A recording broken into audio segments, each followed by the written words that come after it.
1517년 10월 31일 독일의 마틴 루터가 95개 조항을 비텐베르크 대학교 성당 정문에 붙이게 되지요.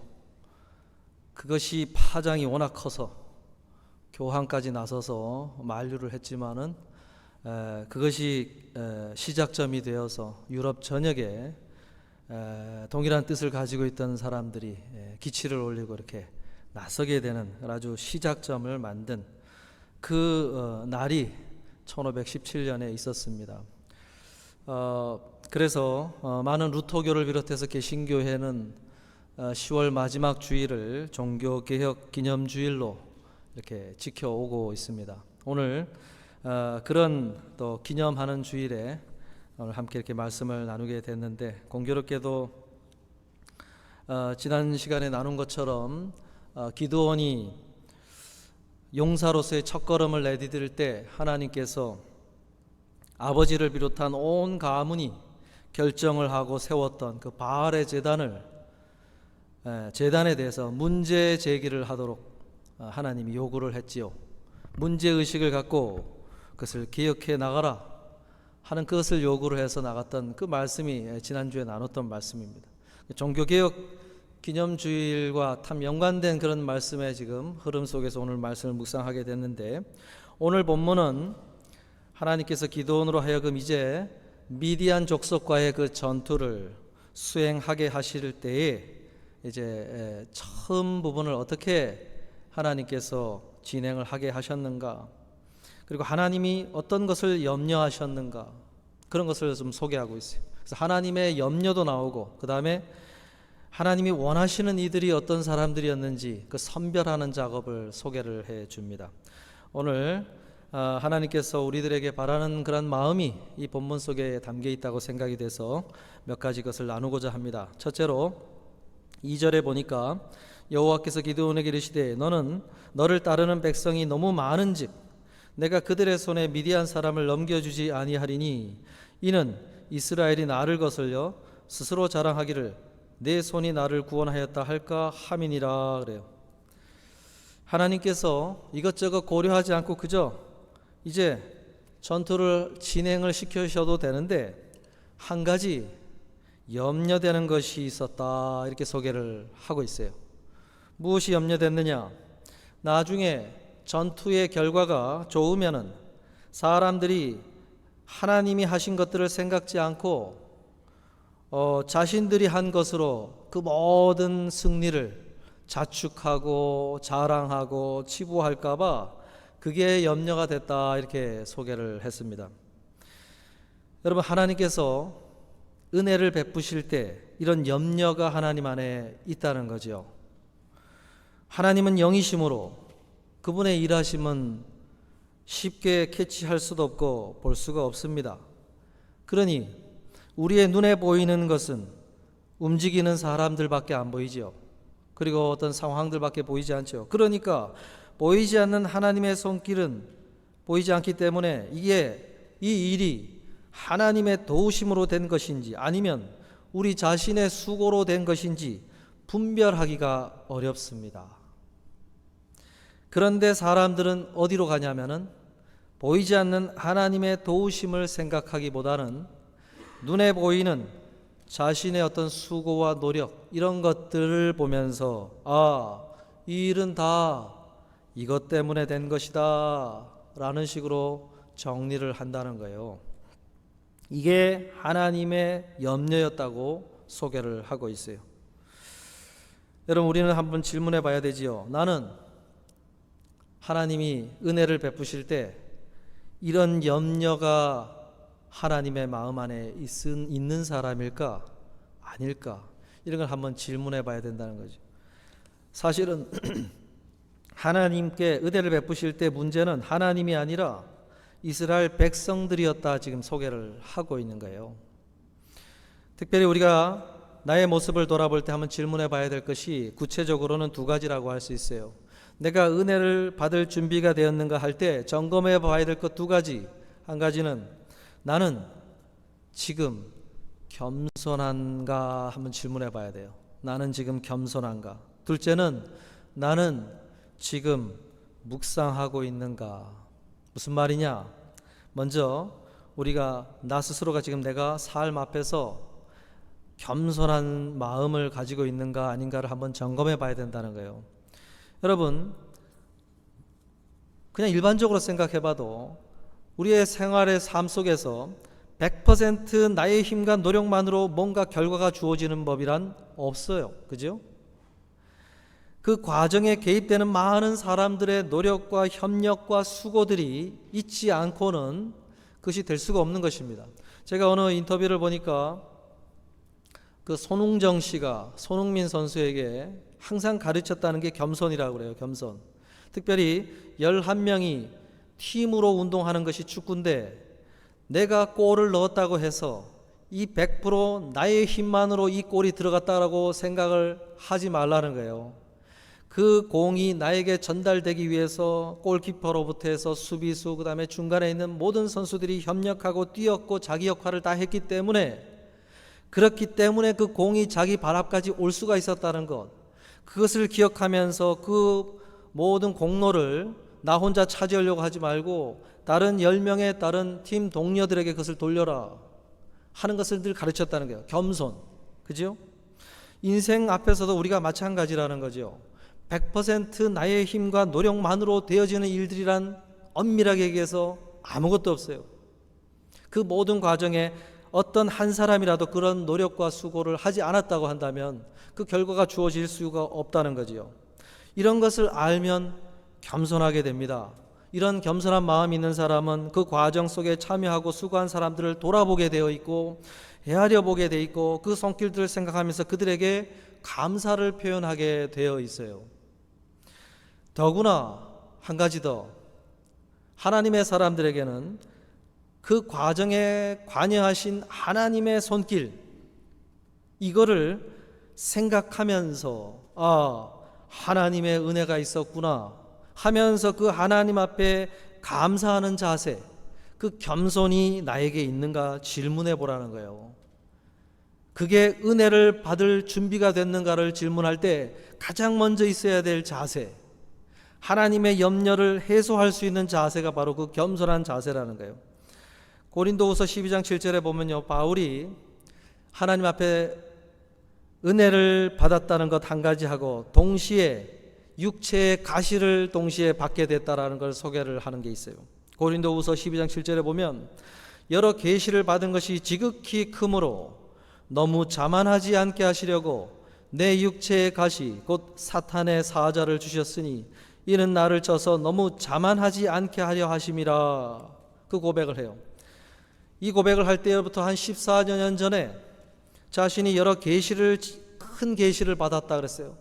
3층 천에 갔다 하나님 나라 천상에는 무슨 일이 벌어지는가, 그것을 하나님이 보여주셨는데 그때 무엇을 동시에 얻게 하셨느냐, 육체의 가시, 질병이 생겼다 그랬어요.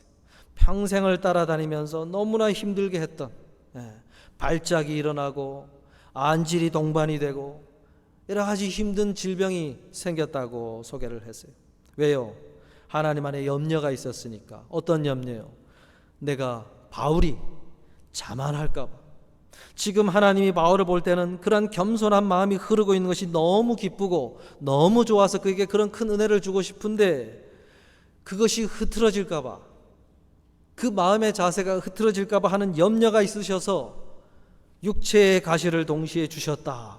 그리고 그걸 좀 빼달라고, 그 질병을 고쳐달라고 결단을 하고 결심을 하고 요청을 했는데 죽을 때까지 들어주시지 않으셨다 그랬어요. 여러분, 우리는 한번 그래서 질문해 봐야 돼요. 나를 보실 때 하나님이 은혜를 베풀어 주고 싶은데 염려가 있어서 그러지 못하고 계시는 건 아닌가? 나는 지금 하나님 앞에서 겸손한가? 한번 질문해 봐야 된다는 거예요. 또 한 가지 질문은 나는 묵상하고 있는가? 이걸 한번 질문해 봐야 돼요. 나는 묵상하고 있는가? 더 정확하게는 나는 하나님을 묵상하고 있는가? 이것을 질문해 봐야 돼요. 2절에 보니까 하나님이 어떻게 표현하고 있냐면 내가 그들의 손에 미디안 사람을 넘겨주지 아니하리니 그랬어요. 왜요? 이는 이스라엘이 나를 거슬러 스스로 자랑하기를 내 손이 나를 구원하였다 할까 함이라 그랬어요. 여기 보면 참 재밌지요. 내가 그들의 손에 미디안을 넘겨주지 않겠다 하시면서, 왜냐하면 그들의 손만을 주목해 볼 것이기 때문이다 그랬어요. 그 앞서서 내가 그들의 손에 미디안 사람을 넘겨주는 것에 대한 아무런 인식이 없이 오로지 보이는 자신들의 손만을 들여다보고 있을 것이기 때문에 그렇게 하지 않겠다라고 이야기를 했어요. 다시 말하면 그들의 눈에 보이지 않는 하나님의 손이 아니라 눈에 보이는 자신들의 손만을 바라보고 있지는 않은가? 나는 배후에 계신 하나님을 바라보고 있는가? 묵상하고 있는가? 한번 질문해 봐야 된다는 거예요. 여러분, 어찌 보면은 눈에 보이는 것을 바라보면서 그것을 통해서 삶을 이해하려고 하는 것은 너무나 자연스러운 것입니다. 누구나 그렇게 할 수 있어요. 그죠? 그런데 눈에 보이지 않는 것을 본다는 것은 자연스럽게 이루어지는 게 아니죠. 그렇기 때문에 뭔가 특별한 시선, 그것이 필요한데 이스라엘 백성들에게는 그것에 문제가 있었다는 것입니다. 히브리서 11장 3절에 보면 믿음으로 모든 세계가 하나님의 말씀으로 지어진 줄을 우리가 아나니 보이는 것은 나타난 것으로 말미암아 된 것이 아니니라 그랬어요. 눈에 보이는 것은 그 근원이 눈에 보이는 것으로부터 온 것이 아니다 그랬어요. 눈에 보이는 것은 눈에 보이지 않는 것으로부터 왔다. 그것이 무엇이냐? 하나님의 말씀으로부터 왔다. 이렇게 소개를 하고 있어요. 그것을 아는 것은 무엇이냐? 믿음의 눈으로 볼 때 그것을 알 수 있다. 이렇게 이야기를 했어요. 여기서 보면은 이 세상이 이렇게 지어지고 작동하는 이유를 보기 위해서는 특별한 어떤 믿음의 시선이 주어지지 않으면 절대로 그것은 알 수 없다 그랬어요. 이것을 알도록 하기 위해서, 하나님의 사람들에게 그것을 알도록 하기 위해서 하나님이 어떤 알기 위한 모든 필요한 자원을 주셨는데 그것이 두 가지라고 성경이 소개를 합니다. 그것은 아까 읽었던 히브리서 11장에서처럼 믿음의 눈을 그리스도인들에게 선물로 주셨다고 그랬지요. 에베소서 2장 8절에 너희는 그 은혜에 의하여 믿음으로 말미암아 구원을 받았으니 이것은 너희에게서 난 것이 아니요 하나님의 선물이라. 믿음으로 말미암는 구원을 주실 때 하나님은 믿음과 그것의 결과로 구원을 주시는데 그것은 하나님의 선물로서 그것을 주셨다 그랬어요. 우리에게는 믿음의 눈이 있다는 거예요. 또 하나, 말씀으로 지어졌기 때문에 그 말씀으로 지어진 비밀한 것을 드러내어 알게 하여야 되는데, 말씀으로 창조하실 때 관여하셨던 예수 그리스도를 이 땅에 보내주셨다 그랬어요. 요한복음 1장 14절에 말씀이 육신이 되어 우리 가운데 거하심에, 말씀으로 창조사에게 관여하셨던 예수 그리스도께서 우리와 같은 모습으로 나오셔서 그 말씀의 비밀한 것들을 드러내시고 완성하여 우리에게 말씀을 안겨주셨다 그랬어요. 보이지 않는 것을 알기 위한 두 가지, 믿음과 말씀을 우리에게 주셨으니 우리는 그것을 알 수 있다 그랬어요. 사도 바울이 고린도후서 4장 18절에서 말씀하기를 우리가 주목하는 것은 보이는 것이 아니요 보이지 않는 것이니, 지금 자신은 보이지 않는 것을 주목하여 보고 있다 말씀하고 있어요. 왜요? 어떻게 그것이 가능합니까? 우리에게 그것을 볼 수 있는 자원을 주셨기 때문에 가능한 거예요. 믿음의 눈을 주셨고 말씀을 주셨다 그랬어요. 그래서 우리는 그것을 통해서 보이지 않는 하나님의 손길을, 그분의 일하심을 그것을 통하여 주목하여 볼 수 있게 되었다 그랬어요. 캐치할 수 있게 되었다 이렇게 소개를 하고 있어요. 여러분, 믿음의 눈과 말씀이 만날 때 거기서 말씀의 묵상이 일어나고 그 말씀의 묵상 속에서 보이지 않는 부분을 들여다보는 의식이 생기기 시작을 하는 것입니다. 그것을 캐치할 수 있는 어떤 분별력이 생기기 시작하는 것입니다. 그래서 우리는 삶의 너머에 하나님의 손길을 캐치할 수 있으면서 거기에 은혜의 어떤 액션들, 감사함을 하게 되는 거예요. 그런데 이 당시에 이스라엘 백성들에게는 그러한 것이 없었다. 그래서 하나님이 염려를 하셨다 그래요. 그래서 어쩔 수 없이 보이지 않는 배후에 하나님의 손을 못 보니까 그럼 무엇을 건드리시느냐? 보이는 것을 건드리기 시작을 하세요. 이를 위해서 뭘 이야기하시냐? 3절에 보니까 이제 너는 백성의 귀에 외쳐 이르기를 누구든지 두려워 떠는 자는 길르앗산을 떠나 돌아가라 하라 하시니 이에 돌아간 백성이 22,000명이요 남은 자가 10,000명이었더라 그래요. 이제는 물리적으로 보이는 병사의 숫자들을 줄이기 시작을 하세요. 그래서 줄이기 위해서 돌려보낼 자들로 두려워 떠는 자를 돌려보내라 그랬어요. 두려워 떠는 자. 여러분, 두려워 떠는 자라고 하는 그 마음이 걱정과 염려와 두려움, 이제 전쟁이 벌어지면 막 일어날 큰 패배들을 걱정하면서 막 두려워 벌벌벌 떨고 있는 자들이 있었다는 거예요. 왜 이들을 돌려보냈을까요? 아까도 말씀드렸지만 눈에 보이는 배후에 보이는 하나님을 바라보지 못하니까. 또 하나 군사적으로 생각하자면 이 두려움은 전염되기 때문이에요. 여러분, 돌아간 숫자가 22,000명이라고 그랬죠. 32,000명 중에 22,000명이 만약에 전쟁이 벌어졌는데 전쟁 중에 도망을 치기 시작한다고 한번 생각을 해보세요. 그러면 3분의 2가 넘는 숫자가 전쟁 중에 무기를 버리고 도망을 치게 되면 전세가 완전히 꺾여서 전쟁은 패배로 귀결이 되는 것입니다. 그래서 이 두려움이 전염될 것을 하나님이 염려하셔서 미리 돌려보내도록 했다고 할 수가 있어요. 성경에 보면 그런 사건이 있지요. 가데스 바네아에서 모세가 12지파에 한 사람을 뽑아서 정탐꾼으로 가나안을 정탐하고 와라. 그랬더니 12명이 다 정탐하고 그 땅을 둘러보고 와서 10명이 뭐라고 보고했습니까? 땅은 참 좋다. 하나님이 말씀하신 대로 참 과실이 열리고 너무 좋더라. 근데 문제가 있다. 그 땅에 살고 있는 자들이 도저히 우리가 싸워서 이길 수 없는 사람들이더라.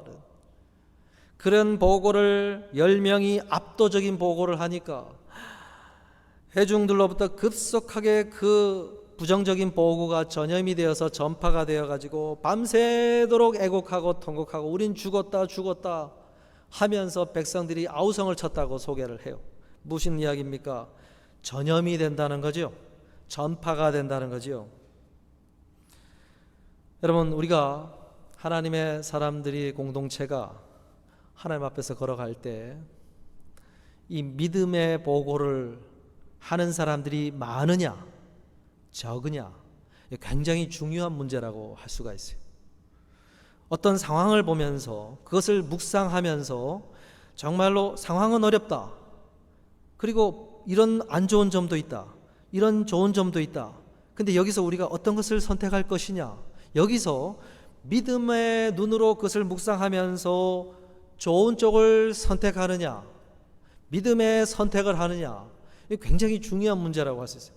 그러한 공동체는, 그런 것이 전파되고 그런 것이 더 많은 압도적인 생각의 흐름을 가져가는 공동체는 그런 걸음을 걸어가는 단합력이 생기고 응집력이 생깁니다. 그런데 이미 상황은 끝났다, 이것은 도저히 안 되는 문제다 라는 식으로 하는 사람들이, 부정적인 보고를 하는 사람들이 압도적으로 많은 공동체는 모든 일의 매사가 부정적입니다.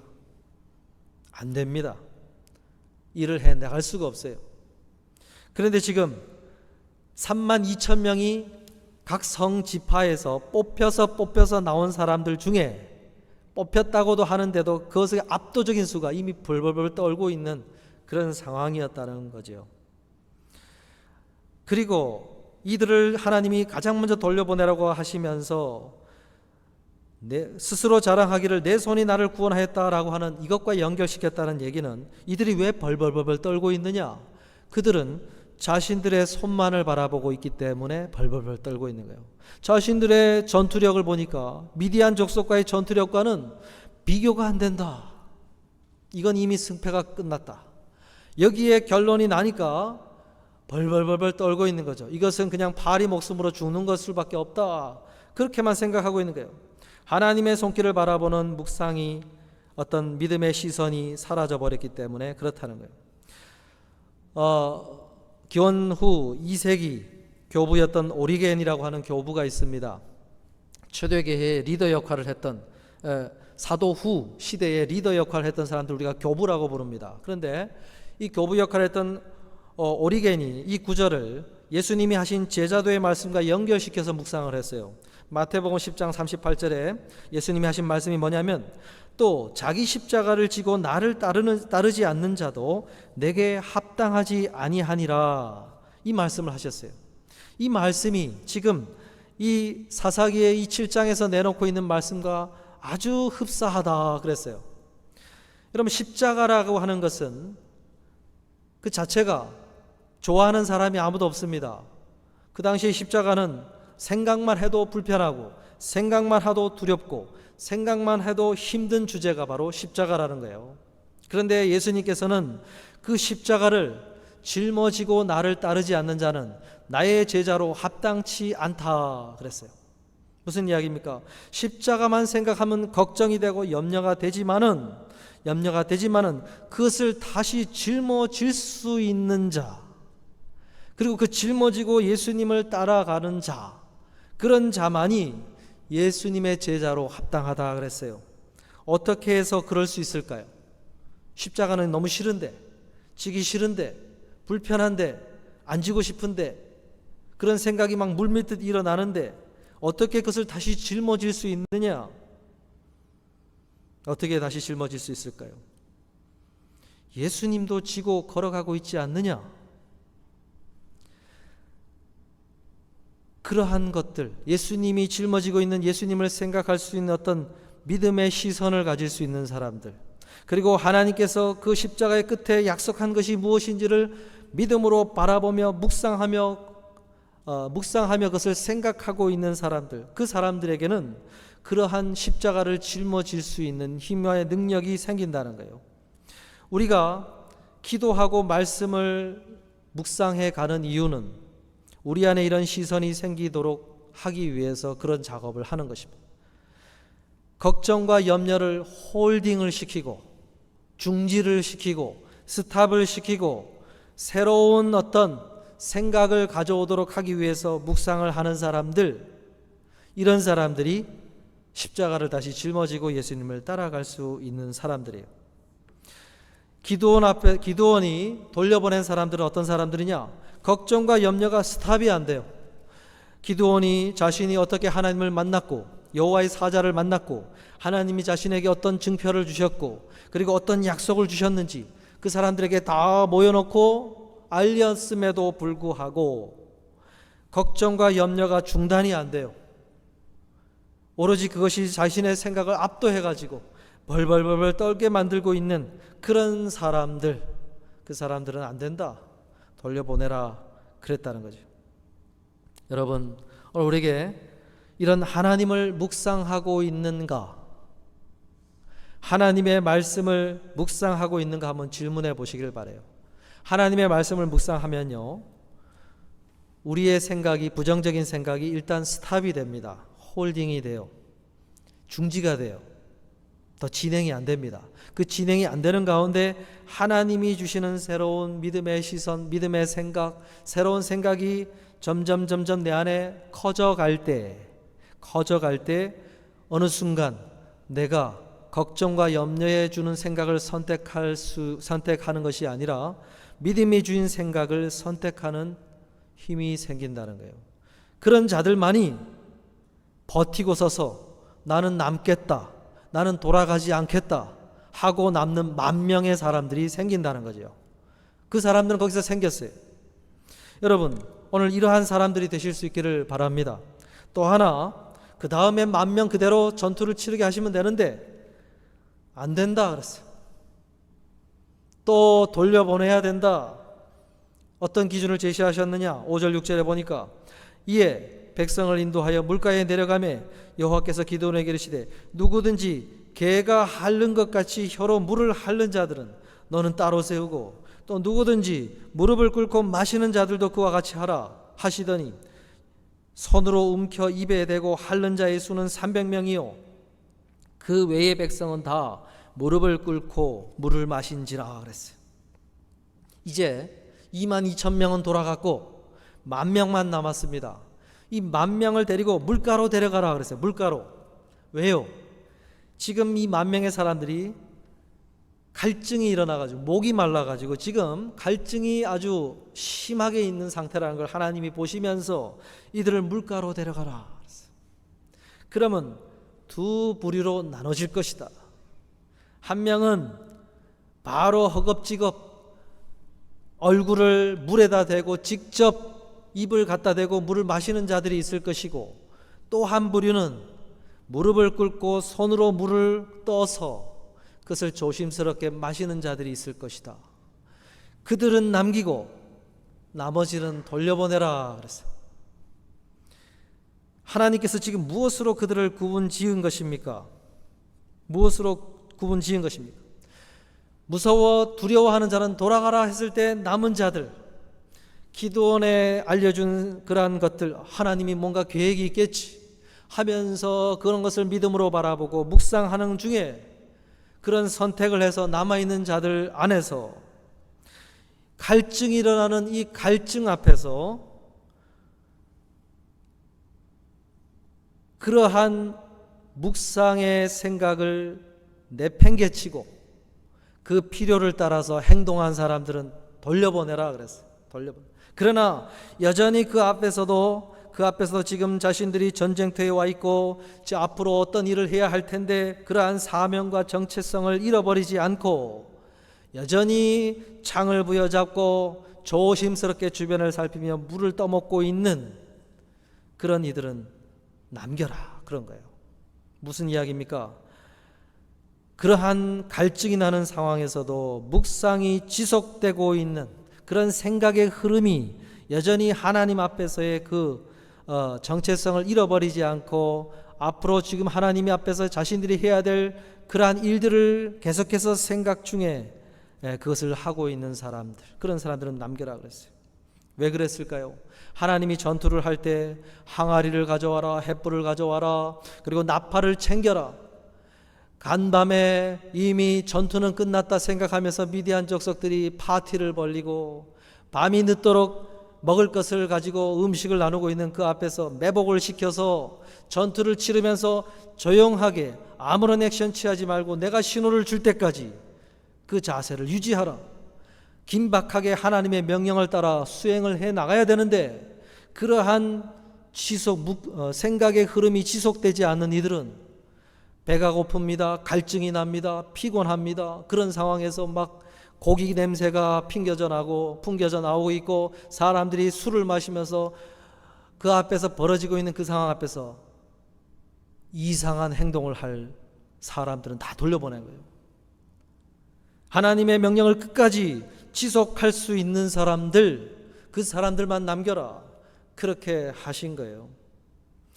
사랑하는 성도 여러분, 우리가 질문해 봐야 될 것은 뭐냐? 나는 한 번 정도는 하나님의 뜻대로 한번 해봐야지 하고는 선택을 할 수는 있겠지만, 그러나 그 상황이 지속되지 못하고 그 결심이 지속되지 못하고 한 번으로 그치는 사람들, 그 사람들은 하나님이 돌려보내셨다는 이 부분, 이것을 한번 깊이 우리가 생각해 봐야 된다는 것입니다. 사도행전 17장에 보면요, 사도 바울이 복음을 전하는 전도 여행을 소아시아와 유럽으로 많이 다닙니다. 그런데 아주 특이하게 본 사람들을 소개를 해요.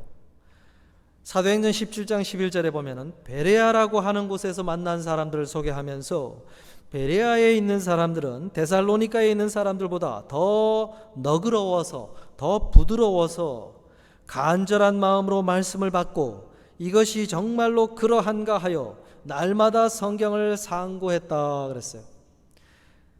이 데살로니가에서 만난 사람들과 비교를 하면서 이 사람들은 자기가 말씀을 전했더니 이 말씀을 듣고는 과연 그러한가 궁금함으로 매일같이 자기들끼리 모여가지고 상고했다 그랬어요. 상고했다는 게 뭐냐면 아나크리노라고는 헬라어를 썼는데 질문하다는 거예요. 질문. 서로 막 질문을 해가면서 이게 과연 그러한가 막 그 말씀을 놓고 생각을 하고 계속 날마다 그러고 있더라 그런 거예요. 아주 특이하게 그것을 소개를 했어요. 날마다 그것을 곱씹고 생각을 하는 사람들이라는 거죠. 제가 큐티 세미나를 할 때 강조했던 것이 뭐냐? 큐티 작업의 80% 90%는 뭐냐? 오늘 나에게 묵상하라고 주신 하나님의 메시지가 담겨 있다고 생각하는 단 한 절의 말씀을 찾아라, 그거였어요. 그걸 찾으면 끝났다 그랬어요. 그걸 찾으면. 왜요? 그 한 절을 찾은 사람은 하루 종일 그 묵상 작업을 할 수가 있어요. 그 말씀을 가지고 그냥 일하면서 생각할 수가 있어요. 그러다 보면 묵상이 일어납니다.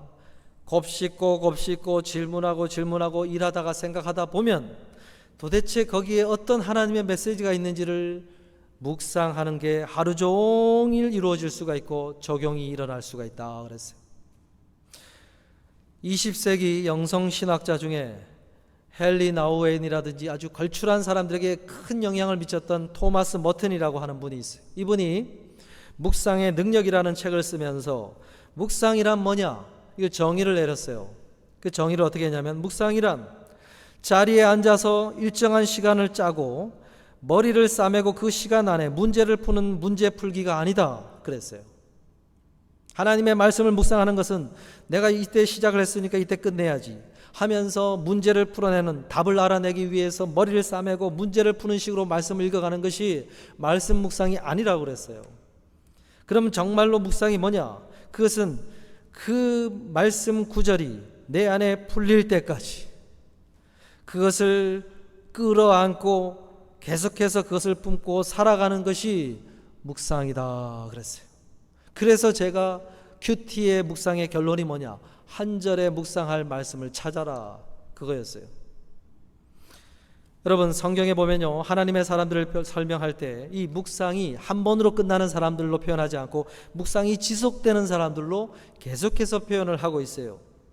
하나님께서 이스라엘 백성들을 애굽에 10가지 재앙을 일으키시면서 결국은 바로가 견디지 못하고 그들을 보내도록 하는 작업을 하시는데, 마지막 10번째 재앙 오늘 성경 퀴즈에는 안 나옵니다.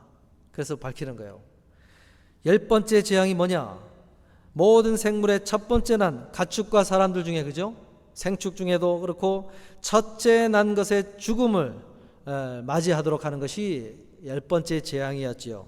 이 재앙의 날에 이스라엘 백성들로 하여금 1년 된 수컷 양을 잡아서 좌우 문설주에 문에다가 피를 발라놓고 그 다음에 그 고기를 잡아서 가족들이 모여서 집안에서 머물면서 그것을 먹어라, 그 고기를 먹어라 그랬죠.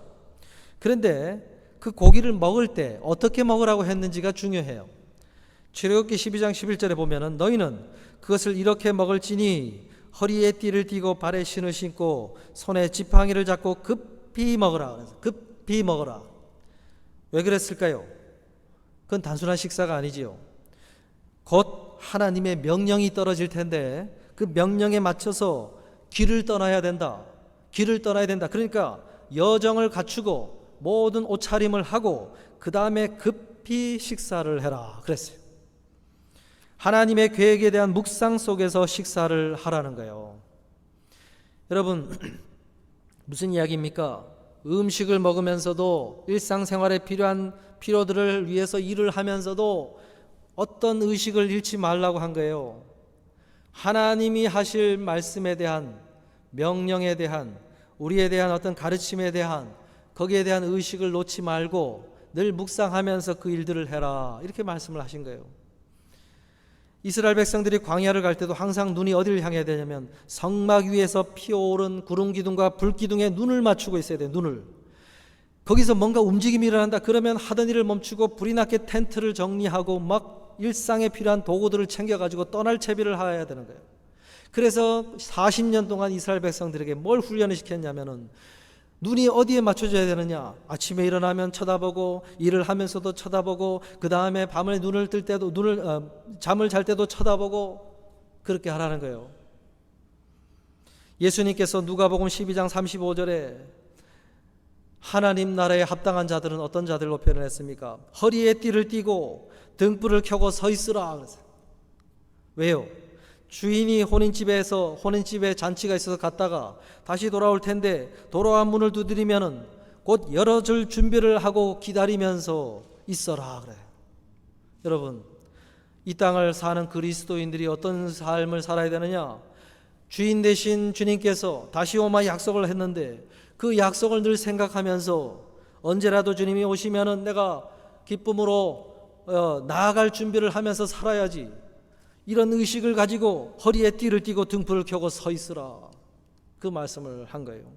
사랑하는 성도 여러분, 나는 하나님을 지금 묵상하고 있는가? 이걸 한번 질문을 해 봐야 된다는 거예요. 말씀을 마치려고 합니다. 예레미야 5장 1절에 보면요, 하나님이 참 이런 말씀을 해요. 너희는 예루살렘 거리로 빨리 달리며 그 넓은 거리에서 찾아보고 알라. 너희가 만일 정의를 행하며 진리를 구하는 자를 단 한 사람이라도 찾으면 내가 이 성읍을 용서하리라. 예루살렘 거리에서 단 한 사람이라도 진리를 구하는 자를 찾으면 이 성읍을 용서하리라. 여러분, 예루살렘에서 찾기를 원하시는 단 한 사람을 언급을 하셨어요. 오늘 기드온에게 32,000명이 왔다가 다 돌아가고 남은 자 300명만 남았다고 그랬는데 32,000명 중에 300명이에요. 퍼센트로는 0.9%만 남았다 그랬어요. 한 명도 안 되는 숫자가 남았다고 소개를 합니다. 오늘 하나님이 찾으시는 사람은 한 사람이라고 그랬어요. 오늘 여기 모인 우리들 가운데 하나님이 찾으시는 사람은 한 명이라는 거예요. 한 명. 여러분, 오늘 이 하나님이 찾으시는 한 명의 사람으로 서실 수 있기를 주님의 이름으로 축복합니다. 기도하겠습니다.